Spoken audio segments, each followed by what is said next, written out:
Bom dia a todos. Salmo 37, versículo 21 a 26. Diz o texto: o ímpio pede emprestado e não paga. O justo, porém, se compadece e dá.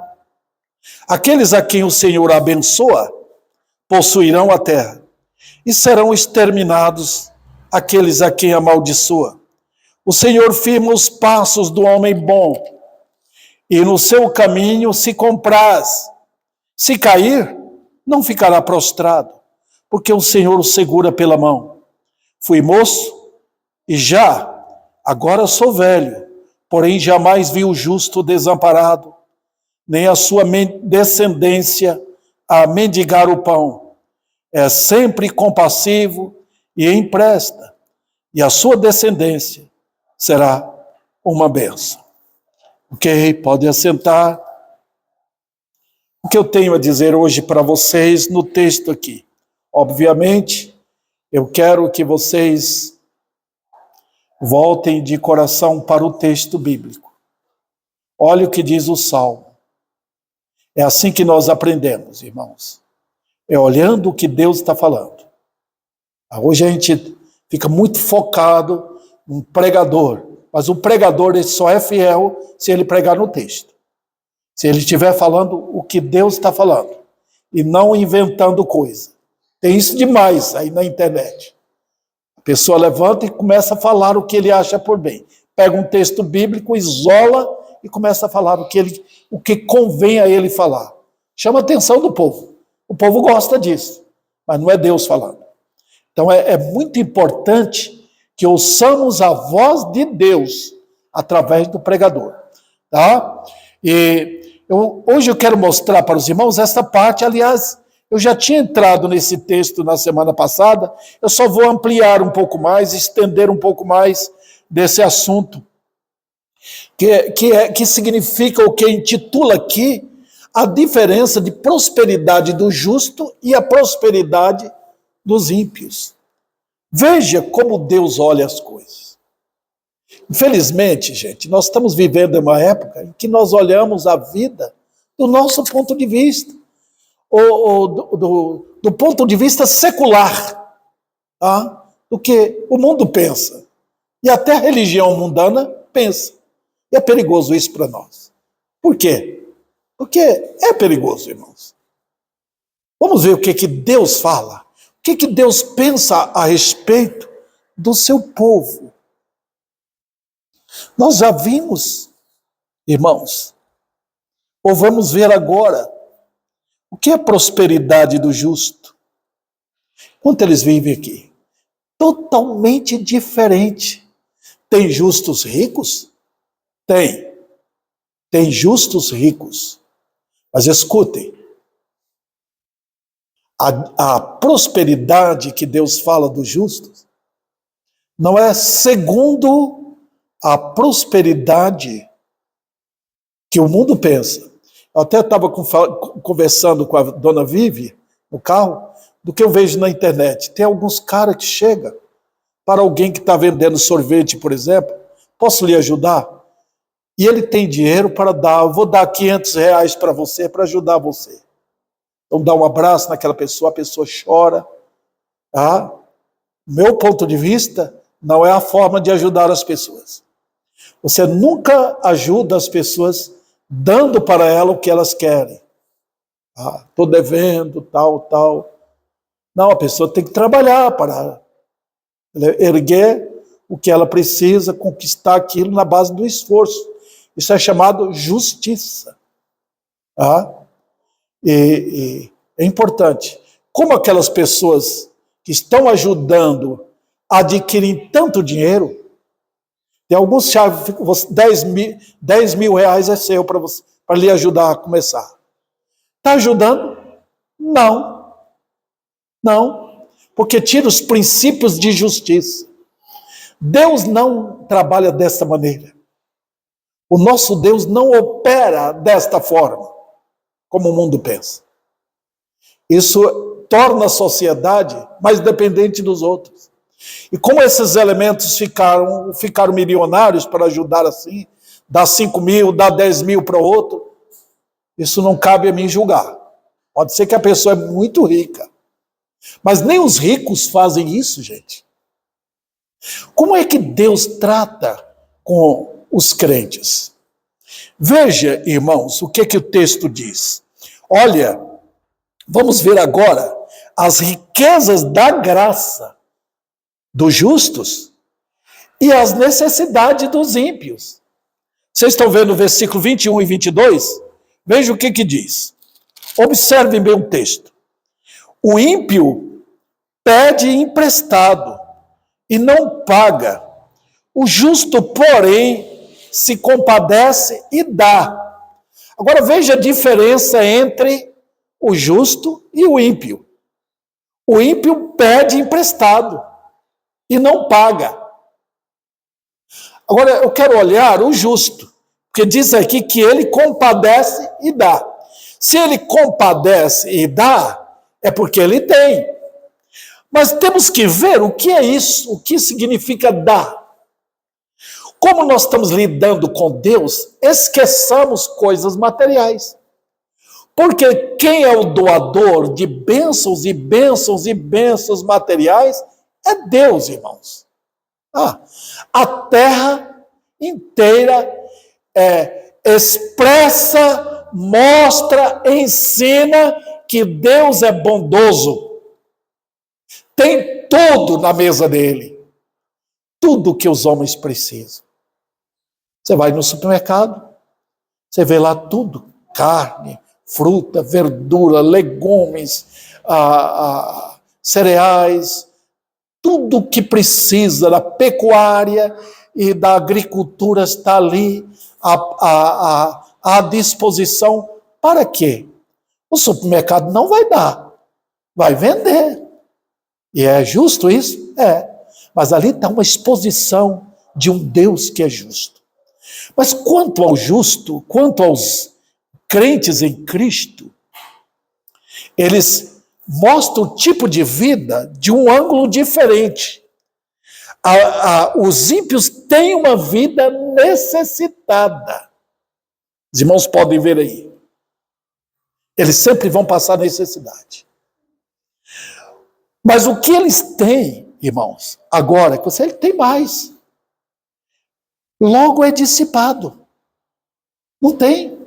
Porque o problema do justo é visto nesse salmo. Ele quer tudo na base não de justiça, não de um temor ao Senhor. Eles querem tomar, eles trabalham para tomar o que eles querem, tomar a terra.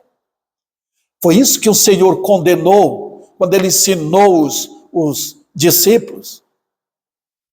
Para não ficar preocupado como os ímpios preocupam. Eles têm a religião deles para abençoar. Os irmãos vão ver. Quando vai chegando o final do ano, vai chegando, eles vão querer Natal e no Ano Novo, eles fazem preces, eles fazem aqueles jogos de superstição, tudo, vestem de branco, oferecem para os ídolos deles comida, essas coisas, para ver se o ano vai ser abençoado. Abençoado em que sentido? Eles estão ocupados em querer o mundo aos seus pés. É por isso que a Bíblia fala, aqui nesse salmo, que os ímpios são assim. Eles têm ódio, têm inveja, têm tudo isso. Porque eles querem possuir a terra. Mas nota, queridos irmãos, que eles desconhecem o governo de justiça de Deus. Há um rei que governa. E nesse reino, os homens não têm poder nenhum. Por exemplo, o mundo pode saber, através dos meteorólogos, sobre a chuva. Vai chover, e vai chover muito, e eles não têm controle. Hoje vai fazer sol, vai fazer sol por um mês inteiro, eles não têm controle, porque há um rei que governa, há um trono de justiça, há um Deus que governa, um Deus que comanda. Se você ler no Salmo 104, você vê que é Deus quem dá comida para os leões, dá comida para os animais, dá comida para as aves. É um Deus que abre, até ali naquele salmo, fala que Deus dá o pão para os homens, ele levanta cedo, vão para o trabalho. É Deus quem supre. Quando você vê naquele salmo, não está falando se é crente ou não crente, está falando de um Deus que a administra perfeitamente, com justiça, a sua criação inteira. Mas quando você chega no Salmo 127, fala que Deus, enquanto os justos estão dormindo, Deus dá sustento para eles. Impressionante como ele faz. Mas o que há no justo que não há no ímpio? É que o justo, ele vê a vida do ponto de vista de Deus. Então ele tem o que o ímpio não tem. Às vezes o ímpio olha para o justo e diz, ele não tem nada. Ele é um pobretão. Mas o justo tem para dar. Os irmãos, olhem a vida de Cristo. Como foi? Observe bem o que diz Paulo, acho que é 2 Coríntios. Eu não marquei aqui o texto, mas ele diz que Cristo, sendo rico, se fez pobre para nos tornar ricos. Os irmãos percebem agora a diferença? É que alguém, sendo rico, se fez pobre para trazer uma riqueza diferente. Não é o arroz, não é o feijão, não é a carne, não é o dinheiro, é uma riqueza que ele dá, chamado na Bíblia riquezas eternas. E só a igreja entende. Então os irmãos podem perceber que quando vocês estão lendo o Velho Testamento vai passando e mostrando riquezas, parecem materiais, mas logo vocês veem no Salmo que há uma riqueza que Deus dá ao crente, que o crente tem para dar. Eu falei sempre para os irmãos de homens justos que preferiram o sofrimento para ter uma riqueza que o mundo não dá. Os irmãos percebem? Então o mundo quer uma riqueza que só adquire em Deus. Desculpe, vou falar. O mundo quer uma riqueza que Deus não prometeu, mas que homens santos buscaram. Por exemplo, olha a vida de Moisés. Moisés era o quê? Era um príncipe, irmãos. Ele seria um grande faraó. Mas a Bíblia diz que ele recusou ser chamado filho da filha de Faraó.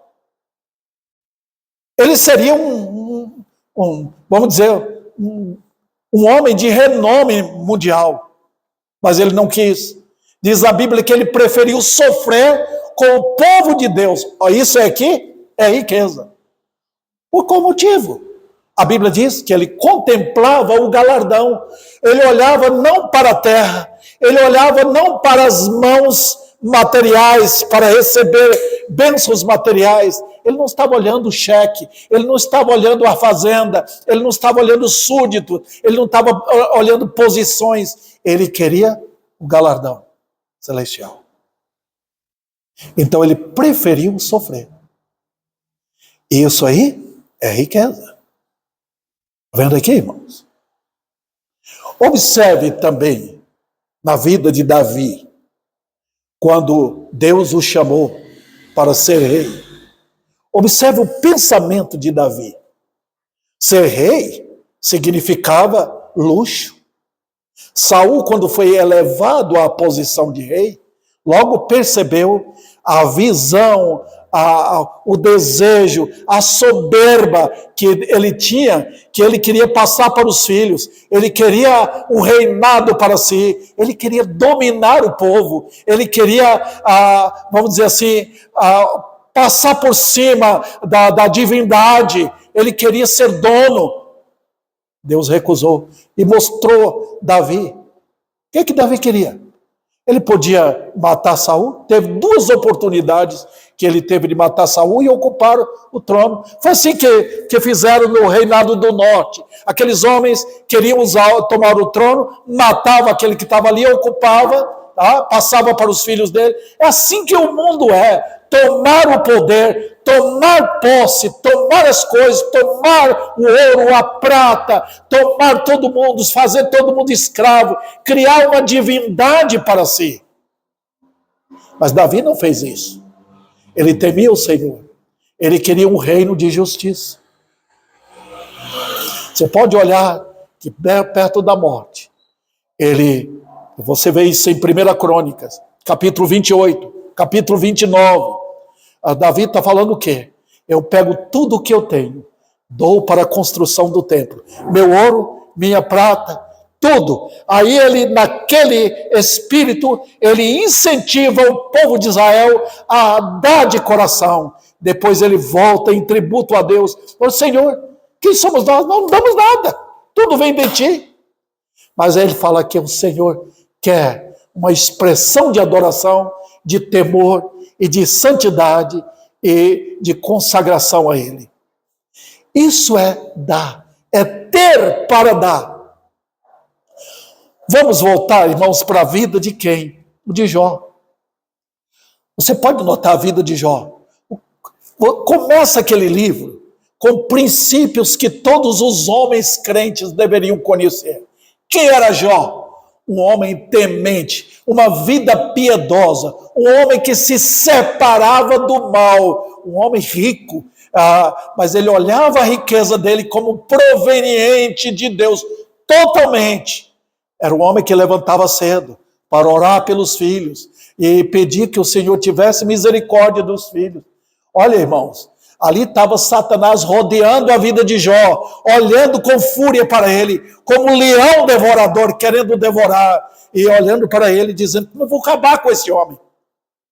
Ele é um homem rico, ele tem de tudo. Então Satanás tem a visão que um homem incrédulo tem. Então, quando Jó perdeu todas as coisas, todo mundo passaram a zombar dele. Está vendo quem ele é? 3 amigos foram lá para criticá-lo e dizer que ele estava em pecado, que ele não fez o que ele deveria estar sofrendo porque ele realmente pecou contra as pessoas. Mas notem o que é que Jó tinha. Você aprende na vida daquele homem. Ele não estava pedindo, eu quero tudo de volta. Ele estava querendo saber, Senhor, o que é que o Senhor está querendo me ensinar? Por que o Senhor fez isso? Ele não tinha resposta. Mas a vida de integridade dele nunca deixou. Está vendo? O crente tem para dar. Eu posso, irmãos, lembrar da vida de Ana. Quem era Ana? O que é que ela tinha? Não era rica. O marido dela era um sacerdote, um levita, da tribo sacerdotal. Mas Ana tinha para dar. Ela queria um filho. Ela queria um filho para mostrar para todos quem era o Deus dela. E ela pediu. Ela foi suplicar. Ela foi de coração. Ela pediu. E Deus deu Samuel. Porque Samuel depois foi uma bênção para Israel. Isso é ter para dar. Irmãos. Isso é o crente. Eu citei para os irmãos a vida de José. Olha aquele jovem, escravo. Ele foi para o Egito de uma forma injusta, foi. Os irmãos tinham ódio dele. Não compreendiam o propósito de Deus através da vida de José. José era um crente. Mas quando ele foi para a casa de Potifar, estava ali um escravo, um pobre. Ele era rico ao lado do pai. Jacó tinha tudo. Mas ele se fez pobre lá na casa de Potifar. E Deus abençoou. Deus prosperou a casa de Potifar. Prosperou. Por amor a quem? A Potifar? Não. Por amor a José. Está vendo? Ter para dar. Nada tenho, mas eu tenho para dar. Impressionante. Presta atenção, queridos irmãos, no que aconteceu com ele depois. Deus estava preparando um gigante na fé, um gigante em perdão, um gigante em temor, um gigante em bondade, para erguer dali, do cárcere, um homem de Deus que seria útil para o mundo inteiro, como ele foi. O que é que ele deu para os irmãos. Ele tinha para dar comida? Tinha. Encheu os pacotes dele lá para levar. Mas o que ele tinha de excelente foi aquele perdão que ele estendeu para os irmãos, pôde abraçá-los e mostrar para ele que tinha esse coração terno e amoroso que Deus criou nele pelo poder da graça para ele dar para toda a sua família e para o mundo. Que fantástico! Queridos irmãos, os crentes têm. Olha os apóstolos, o que aqueles homens tinham? Quando Pedro estava pregando, quando estava indo para o templo, chega aquele paralítico lá, pedindo esmola. Falou, nada nós temos, não temos prata nem ouro, mas temos isso. Levanta-te e anda. Os irmãos perceberam a vida do crente neste mundo? É isso que Deus quer ensinar no Salmo 37, nesse versículo aí que os irmãos lêem. O ímpio pede e não paga, que é o conceito de vida do ímpio. O justo, porém, se compadece e dá. Vamos lá. Então agora eu vou amoldar os irmãos ao texto. Vamos voltar aqui. Os irmãos perceberam que eu estou sempre procurando acontecimentos dentro da Bíblia para trazer os irmãos para o texto e colocar vocês dentro desse trem, na linha do texto, para que vocês vejam o que é que Deus está ensinando para nós à luz da sua palavra. A lição que temos aqui: os recursos que os crentes têm nem sempre referem a vantagens materiais. Por quê? Porque o que o crente tem, o crente pode ter recurso material, mas o que o incrédulo tem, ele pode perder. E chegará um momento que ele vai pedir. O que os crentes têm, que eles não têm, é que eles vão um dia chegar e pedir. Ore por mim, ore pelo meu filho, ore pela minha saúde, ore por isto. Eu perdi tudo, eu perdi a loja, eu perdi meus bens, roubaram a minha casa. E o crente ora, puxa vida. Aquele que não tem nada, está orando. Qual o segredo disso, irmãos? Qual é o segredo? De onde nós tiramos essas coisas para dar para os outros? De onde? Buscai as coisas que estão no alto. Lembra que a Bíblia ensina? Buscai as coisas que estão no alto. Nós estamos indo para onde? De onde vêm nossos recursos? De onde vêm os recursos para os homens? De onde vêm bênçãos materiais? De onde vem sustento? De onde vem chuva, sol? De onde vem toda a prosperidade que os homens tanto ambicionam com inveja? Vem de Deus. Nós vamos ouvir isso hoje à noite, quando eu pregar lá em Isaías 55. Eu vou tratar sobre esse assunto, irmãos. Agora, quando o crente pede, ele vai lá no quarto dele, ora pela pessoa e pede. Ele está indo para onde? Para a fonte dos recursos. De lá da Nova Jerusalém é que desce as maravilhas. Olha só. Irmãos, está aqui. Vocês são agentes dos céus. Vocês são representantes dos céus na terra. Então, o que vocês têm, tesouros eternos, ninguém pode dar. Vocês dão. Eu quero levar os irmãos para um texto. Eu vou colocar algo aqui, no Salmo 37. Eu vou levar vocês para Apocalipse. Lá no último capítulo de Apocalipse, capítulo 22, quando fala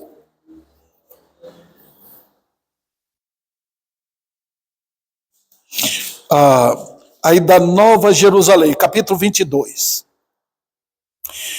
Olha a visão que João tem, versículo 1. Então me mostrou o rio da água da vida, brilhante como cristal, que sai do trono de Deus e do Cordeiro. no meio da sua praça, de uma a outra margem do rio, está a árvore da vida, que produz 12 frutos, dando seu fruto de mês em mês. E as folhas da árvore são para a cura dos povos. É com este texto aqui que eu quero encerrar a minha preleção nesta manhã. Irmãos, os irmãos podem ver aqui, alguém um dia me abordou com esse texto para dizer que vai ter gente no futuro e lá do céu vai ter cura para as nações, porque vai ter... Espera um pouquinho. A Bíblia está tratando, João está vendo o que só ele pode ver lá no céu. E nós ainda não vemos. E ele fala em linguagem que eu possa e você possa conhecer. Que linguagem é esta? Olha, irmãos, ele fala da árvore da vida. Está no céu. E quem é essa árvore da vida? Cristo. 12 frutos. Impressionante, irmãos. A árvore dando 12 frutos. Dando seu fruto de mês em mês. Com as folhas para a cura dos povos. É para o milênio? Não. Não é. Está falando que no céu, lá, tem uma árvore da vida, a linguagem que eu conheço, e dessa árvore vem bênção de lá para os povos. Os irmãos percebem? Nós oramos agora pela dona Rose. De onde vem a cura dela? Aqui está uma árvore da vida, cujas folhas são para a cura dos povos. Quem é esse? De onde vem isso? Quem é Jesus? Ele é. A Bíblia diz, ele é. Então, toda linguagem figurativa de Apocalipse, nesse aspecto, está falando de quem? O Senhor. Ele é o Senhor. Ele é o grande Jeová. Ele é aquele que traz cura às nações. Ele é o Senhor da glória. Ele que ouve. Ele que cura uma dor de cabeça, um problema de câncer,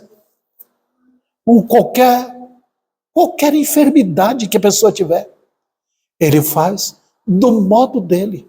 Os irmãos lembram quando Ezequias estava com aquela úlcera e Deus falou para Isaías, pega uma pasta de figo e põe em cima e ele será curado. Olha o que o Senhor faz. Dele vem essas coisas. E a igreja tem para dar. Santos de Deus, humildes irmãos, simples irmãos, que no meio do sofrimento, na hora da dor, pode orar. E de onde vem? Vem do Senhor da glória, o grande Senhor, de onde provém toda bênção, toda 100%, vem para ajudar os povos. Qual a bênção de Deus para o mundo agora? Nós precisamos de um político? Nós precisamos de algo que vai nos dar emprego? Não, nós precisamos do Senhor da glória. Nós oramos para Ele. Nós pedimos pelo bem do país. Nós pedimos pela cura. Nós pedimos pelas crianças. Nós pedimos pelas famílias. Nós pedimos pelos reis. Nós pedimos porque a Bíblia manda. Está vendo? Os crentes têm para dar. É isso que diz o Salmo 37. Que ele aplique a sua palavra poderosamente em nossos corações, irmãos. Nos ensinando, nos mostrando sua verdade assim.